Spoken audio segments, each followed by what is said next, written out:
in this case, Donald Trump's personal liberty is not at risk, but his business empire is. And really at the heart of this matter is whether or not, as the prosecutor has said, Donald Trump artificially inflated the value of some of his key assets in order to gain a financial advantage.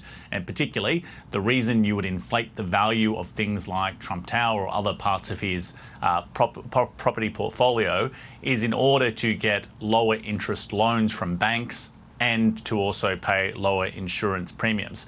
Now, what is quite bizarre about this particular trial is that last week, the judge in this case already found Trump and the Trump organization guilty of fraud. He said that part is already settled. There are another 6 counts that they need to work through.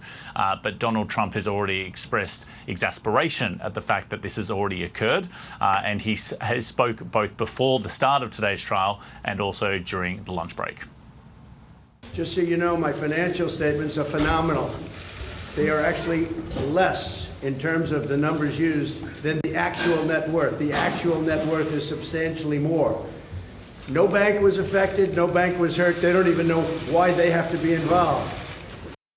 Now, Carrington, Donald Trump didn't have to turn up today for this hearing, but he did, of course. Does this suggest he's worried about this case?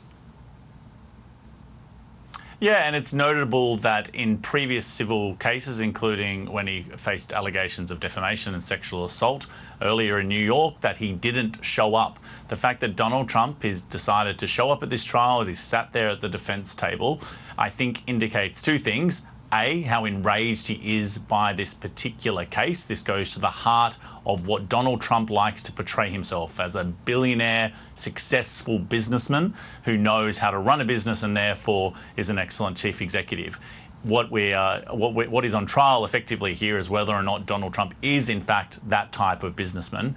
But also this is a political opportunity. Donald Trump knows that he commands the attention of the world's media and has managed to have 2 impromptu press conferences so far where he made defamatory comments both about the judge in this case and the Attorney General leading it.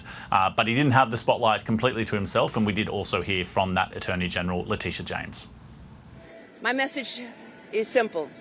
No matter how powerful you are, no matter how much money you think you may have, no one is above the law.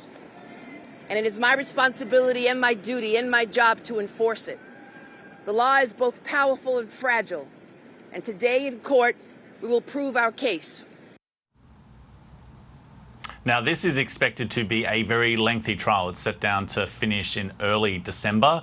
The next key question will be whether or not the former president himself will actually take the stand. At the moment, he's listed as a witness for both the defense and the prosecutor. Previously, Donald Trump's talked a big game when it comes to testifying on his own behalf, but he hasn't taken the stand. The question is whether or not this case and the fact that he's turned up at the early stages of this trial indicate that there will be a change of tactic.